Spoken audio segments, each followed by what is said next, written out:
दोस्तों फलक घर लौटते इश्तियाक से पूछती है, तुम तो बड़ी तारीफें करते थे ना उसकी और कहते थे कि वो बहुत जल्द बदल जाएगा और अब वो वैसा नहीं रहा जब से वो आयरा से प्यार करने लगा है। तो इश्तियाक कहता है, ये सब कुछ भी तो आयरा की वजह से हो रहा है। फलक और इश्तियाक इसी बात पर झगड़ा कर रहे होते हैं कि इतने में उनको कॉल आ जाती है फलक की माँ की।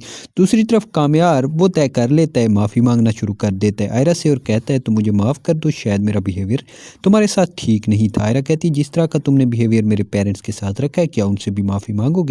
कामयार कहते हैं, ठीक है, अगर तुम इसी में खुश हो तो मैं उनसे माफ़ी मांग ही लेता हूँ। क्योंकि कामयार को अब एहसास हो गया था, कामयार आयरा को लेगा अपने साथ, वो जाएगा आयरा के घर वालों के पास। इरफान साहब जैसे ही आयरा और कामयार को एक साथ देखते हैं तो उसे वो सारे लम्हात याद आ जाते हैं जब वो निकाह करने आया था और आयरा को किस तरह वो लेकर गया था। इसलिए इरफान साहब गुस्से में आ जाते हैं। वो कहते हैं, तुम यहाँ क्या करने आए हो? जब तुम यहाँ से गए थे इसे लेकर मैंने तुम्हें कहा था ना कि आज के बाद ना तुम यहाँ आओगे और ना इसका हमारे साथ कोई ताल्लुक होगा। फिर तुम्हारी हिम्मत कैसे हुई यहाँ आने की? कामयार कुछ देर तो खामोश रहता है। आयरा कहती है, बाबा हमें माफ़ कर दें, मैंने ये सब कुछ आप लोगों के लिए तो किया था क्योंकि आप ही चाहते थे ना कि मैं अपनी मर्ज़ी से ये सब कुछ कर सकती हूँ और मैं जानती थी कि आप मुझे खुश देखना चाहते थे। उसका बाप कहता है, हाँ मैं तुम्हें खुश देखना चाहता था लेकिन ये फ़ैसला तुमने अपने साथ ज़्यादती की है। लेकिन फिर भी मैं खुश हूँ कि तुमने अपने लिए ये स्टैंड लिया। लेकिन मैं जानता भी हूँ कि ये सब कुछ तुमने जो भी किया है बिल्कुल ठीक नहीं किया, तुमने खुद की ज़िंदगी बर्बाद की है। कामयार पास खड़ा होता है, वो कहता है, अंकल आप कैसे कह सकते हैं कि आयरा ने खुद की ज़िंदगी बर्बाद की है? आयरा ने खुद की ज़िंदगी बर्बाद नहीं की, बल्कि हो सकता है इसने अपनी ज़िंदगी संवारी हो और ये भी तो हो सकता है ये मुझे संवारने में जिस तरह कामयाब हुई है आगे ये मज़ीद ऐसा ही करती रहे और जिस तरह इसने मेरी ज़िंदगी संवारी है खुद को भी इसने संवारा है, आपको इस बात का यकीन हो ही जाएगा।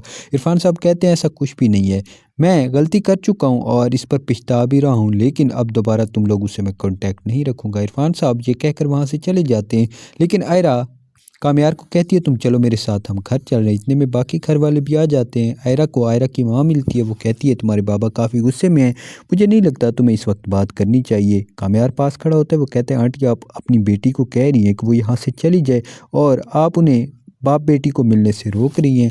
इतने में आयरा का भाई भी वहाँ आ जाता है। वो कहता है, कामयार तुम अभी भी नहीं बदले, तुम अभी भी वैसे के वैसे ही हो, बिल्कुल ज़िद्दी, और तुम्हें सिर्फ अपनी बात बताना आती है, दूसरे पर क्या गुजर रही है और क्या बीत रही है उसके साथ तुम ये नहीं जानते। कामयार कहता है, हाँ शायद मुझे पहले ये इस बात का इल्म नहीं था, लेकिन जब से आयरा मेरी ज़िंदगी में आई है इसने मुझे एहसास दिलाना शुरू कर दिया है। वो कहते हैं, मैं इरफान साहब से खुद बात करूँगा। कामयार जाएगा, इरफान साहब से बात करेगा। इरफान साहब पहले तो उसकी किसी बात का जवाब नहीं देते। आयरा की माँ आ जाती है। वो कहती है, कामयार आपसे बात कर रहा है, आप उसे जवाब तो दें। इरफान साहब कहते हैं, क्या जवाब दूं मैं इसे? मैंने तुम्हें कहा था ना इन लोगों को अंदर नहीं आने देना, ये लोग फिर आ गए हैं।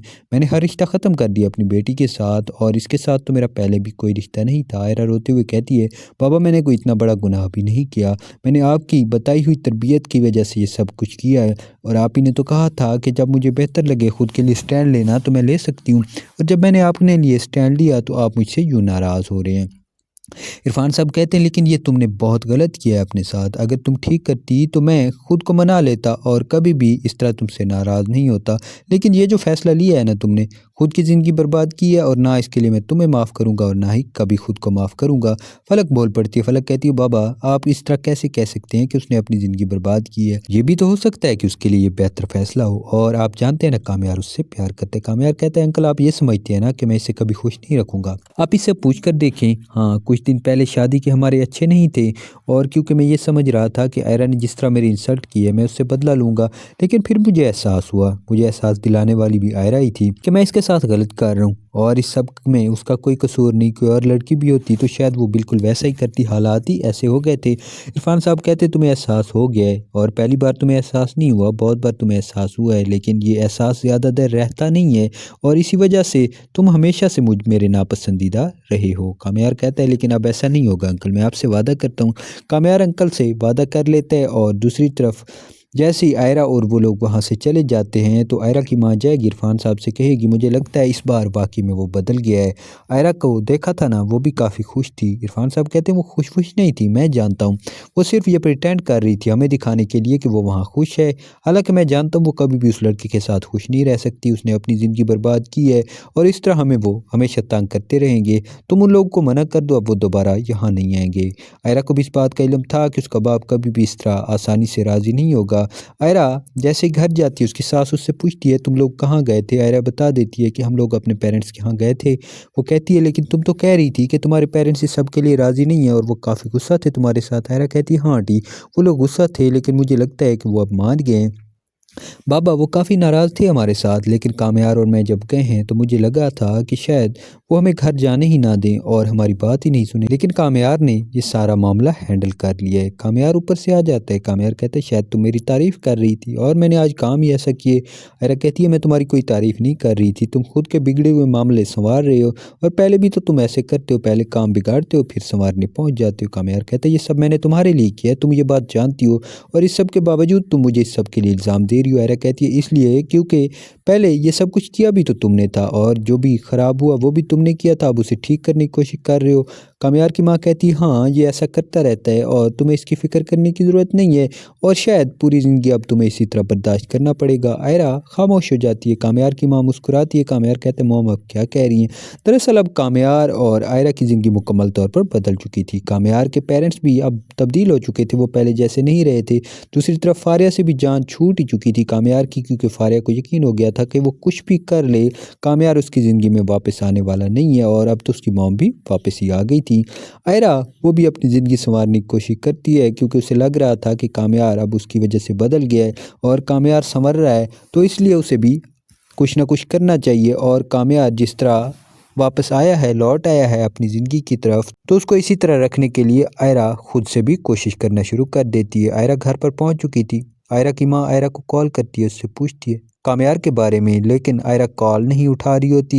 वो उसकी सास को कॉल करती है और पूछती है कि क्या वो लोग वापस पहुंच चुके हैं? वो कहती है हाँ वो लोग तो काफ़ी देर से वापस आ गए हैं, लेकिन आप परेशान लग रही हैं। वो कहती है इसलिए क्योंकि आयरा मेरी कॉल नहीं उठा रही थी, इसलिए मैंने आपसे पूछना ज़रूरी समझा। फलक कॉल करती है अपनी माँ को। फलक कहती है आपकी आयरा से बात हुई? मेरी वो कॉल नहीं उठा रही, मैं काफ़ी फ़िक्रमंद हो रही थी उसके लिए। वो कहती है हाँ मेरी बात उससे तो नहीं हुई लेकिन उसकी सास से हुई है, वो कह रही थी कि अब वो लोग घर पहुंच चुके हैं और आयरा भी ठीक है। फलक कहती है लेकिन आपने उन लोगों से पूछना चाहिए था ना कि आप कॉल कर रही हैं आयरा को और आयरा उनकी कॉल नहीं उठा रही। वो कहती है हाँ मैंने उनसे बात की थी आयरा की सास से, लेकिन वो कह रही थी शायद आयरा बाथरूम होगी इसलिए वो कॉल नहीं उठा रही और आयरा का मोबाइल रूम में ही था, उनने भी सुना है शायद। वो कहती है ठीक है, लेकिन फलक परेशान हो रही थी। फलक समझ रही थी कि शायद कामयार ने जाकर कोई बात की होगी आयरा के साथ और आयरा अपसेट ना हो, लेकिन फलक को फिर यकीन हो जाता है कि आयरा ये सब हैंडल कर लेगी। आयरा ने जिस तरह कामयार को हैंडल किया ये सब उसके लिए मुमकिन नहीं था, लेकिन फिर भी उसने ये किया है और कामयार जैसे बिगड़े लड़के को इस तरह राह रास्त पर ले आना इतना आसान नहीं था और उसके पेरेंट्स भी उसे के लिए हैरान थे कि आयरा ने ये सब कर कैसे दिया और इस सब के लिए वो शुक्रगुजार भी थे आयरा के, क्योंकि वो उम्मीद नहीं कर रहे थे कि इतना जल्दी कामयार वापस अपनी ज़िंदगी की तरफ लौट आएगा। कामयार की रातें किस तरह थी, वो पूरी पूरी रात नशा करके पार्टीज़ में रहता था और जब से आयरा वापस आई थी कुछ दिन तो पहले वही रूटीन रही और आयरा को तंग करने के लिए वो सब कर रहा था, लेकिन आयरा ने जब उसे एहसास दिलाया कि वो खुद को तकलीफ़ दे रहा है ना कि आयरा को, तो उसने कहा ठीक है वो उसे ज़िंदगी की तरफ वापस लौट ही आना चाहिए। वो ये कोशिश करके देखता है और इसमें कामयाब भी हो जाता है। इरफान साहब वो भी अब नरम पड़ रहे थे। बार बार आयरा की माँ इरफान साहब को कहती कि आयरा ने कोई गुनाह नहीं किया, आपकी मर्ज़ी से वो सब कुछ कर रही थी, लेकिन एक फ़ैसला उसने ऐसा गलत कर दिया है, आप पूरी ज़िंदगी के लिए उसको खुद से दूर नहीं रख सकते। इरफान साहब पहले तो इस बात के मानने के लिए तैयार नहीं थे। वो कहते हैं आयरा ने जो कुछ भी किया है मेरा दिल तोड़ा है और मैंने उसकी तरबियत ऐसे नहीं की थी। इरफान साहब काफ़ी दुखी भी थे। इरफान साहब को लगता था कि ये सब कुछ कामयार की वजह से हुआ है और कामयार को वो कभी माफ़ नहीं करेंगे, लेकिन आयरा उनको कामयार के लिए भी मना लेगी और वो कामयार को भी माफ़ी कर देंगे, क्योंकि उन्हें एहसास हो जाता है कि कामयार इतना बुरा इंसान है नहीं जितना वो समझते हैं। दूसरी तरफ इरफान साहब के घर वाले वो तो सारे ही आयरा के फेवर में थे। हाँ आयरा की माँ पहले नहीं चाहती थी कि कामयार के साथ शादी हो, लेकिन जब से खावर ने उसे धोखा दिया था और खावर पर कामयार की माँ जिस तरह एतमाद करती थी आयरा की माँ और जिस तरह वो समझती थी कि खावर एक अच्छा लड़का है, लेकिन वो जिस तरह का लड़का निकला था इसके बाद उसके लिए कामयार पर भरोसा करना मुमकिन था, क्योंकि कामयार उससे तो कई दर्जे बेहतर था और कामयार इतना बुरा था भी नहीं। आयरा और कामयार में छोटी-मोटी नोक-झोंक तो चलती रहती थी क्योंकि आयरा जिस तरह की लड़की थी वो इतना आसानी से कामयार को खुद पर हुक्म चलाने नहीं देती थी और कामयार भी ज़िद्दी था। लेकिन कामयार क्योंकि प्यार करता था आयरा से इसलिए उसकी हर बात माने जा रहा था। आयरा की दादी उसे कहती है, आयरा बेटे तुमने तो सँभाल लिया इसे, तुम कह रही थी ना कि ज़िंदगी तुम्हारी मुश्किल हो गई है। लेकिन मैंने भी तुम्हें कहा था कि वो तुमसे प्यार करता है और तुम्हें तकलीफ़ नहीं देगा। हाँ, कुछ वक़्त के लिए वो ऐसा रहेगा क्योंकि उसे लग रहा था कि शायद तुम्हारी वजह से उसे तकलीफ़ पहुँची है, लेकिन जब उसे एहसास होगा तो वो नॉर्मल हो जाएगा और बिल्कुल ऐसा ही हुआ है। आयरा कहती हाँ दादी बिल्कुल ऐसा ही हो रहा है और आपने देखा है ना अब कामयार नॉर्मल ज़िंदगी की तरफ लौट आया है। वो कहती हाँ और ये सब कुछ तुम्हारी वजह से ही मुमकिन हुआ है। फ़ारिया अपनी माँ का इलाज करवा रही होती है। फ़ारिया की माँ काफ़ी बेहतर हो चुकी होती हैं और उसका डैड जो कि उसकी माँ का पहला शौहर था, वो भी इस सब में उनकी हेल्प करवा रहा होता है और वो चाह रहा होता है कि फ़ारिया अपनी ज़िंदगी की तरफ लौट आए। वो फ़ारिया की शादी की बात करते हैं, फ़ारिया कहती है नहीं डैड अभी मुझे शादी नहीं करनी है, आप जानते हैं ना अभी मैं मॉम को लेकर काफ़ी परेशान हूँ। फ़ारिया की मॉम कहती है बेटे तुम्हें शादी तो करनी होगी और अब मैं काफ़ी बेहतर भी हूँ और मेरी तबीयत भी ठीक है, तुम भी ये बात जानती हो। वो कहती है हाँ, मैं जानती हूँ अब आप काफ़ी बेहतर हैं लेकिन मैं शादी करना नहीं चाहती, आप ये जानती हैं। वो कहती है मैं कुछ नहीं जानती, शायद तुम कामयार की वजह से ये सब कुछ कर रही हो ना। और कामयार अपनी ज़िंदगी में खुश है, उसका बाप पास बैठा होता है, वो कहते हैं हाँ तुम ही इसे समझाओ ना, कामयार ने शादी कर ली है और वो उस लड़की के साथ काफ़ी खुश भी है, तो ये कब तक उसका रोग लगाए बैठी रहेगी।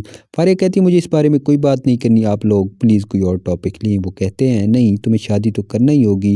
वो कॉल करेगी कामयार की माँ को और कहेगी कि कामयार ने तो शादी कर ली लेकिन फ़ारिया वो अभी भी उसी का दुख लिए बैठी है और शादी करने के लिए तैयार ही नहीं, आप इसे समझाएं। वो समझाने की कोशिश करेगी, फ़ारिया भी सबके लिए तैयार हो जाएगी। कामयार और आयरा अपनी ज़िंदगी में फिर से नॉर्मल हो जाएंगे और जैसे ही आयरा क्योंकि अब रूटीन में आ गई थी और हॉस्पिटल जाना भी शुरू कर देती है, कामयार की माँ और उसके वालिद वो भी काफ़ी हद तक बेहतर हो चुके थे। पहले तो वो एक दूसरे से बात तक नहीं करते थे और ये सब कुछ आयरा को पसंद नहीं था और आयरा इसके लिए भी कोशिश करना शुरू कर देती है। आयरा कामयार को पहले समझाती है और कहती है तुम शायद इसलिए अपसेट रहती हो ना कि तुम्हारे पेरेंट्स की आपस में नहीं बनती और वो दोनों एक दूसरे से बात तक नहीं करते। कामयार कहते हैं हाँ बिल्कुल और ये बात तुम भी जानती हो और जब से तुम आई हो तुमने कभी उनको एक दूसरे से बात करते देखा नहीं होगा। आयरा कहती है नहीं, लेकिन इस सब में तुम्हारा कसूर भी तो है। कामयार कहता है इसमें मेरा क्या कसूर है, मैं क्या कर सकता हूँ।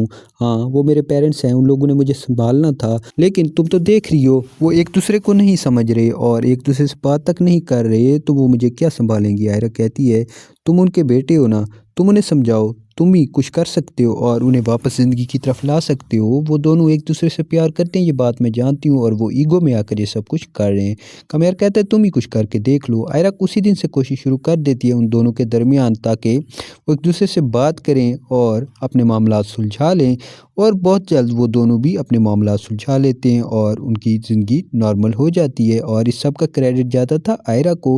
कामयार हैरान हो रहा होता है क्योंकि पूरी ज़िंदगी उसने अपने माँ बाप को कभी एक दूसरे से बात करते नहीं देखा, लेकिन जब से आयरा उसके घर में आई थी वो सब कुछ नॉर्मल हो रहा था।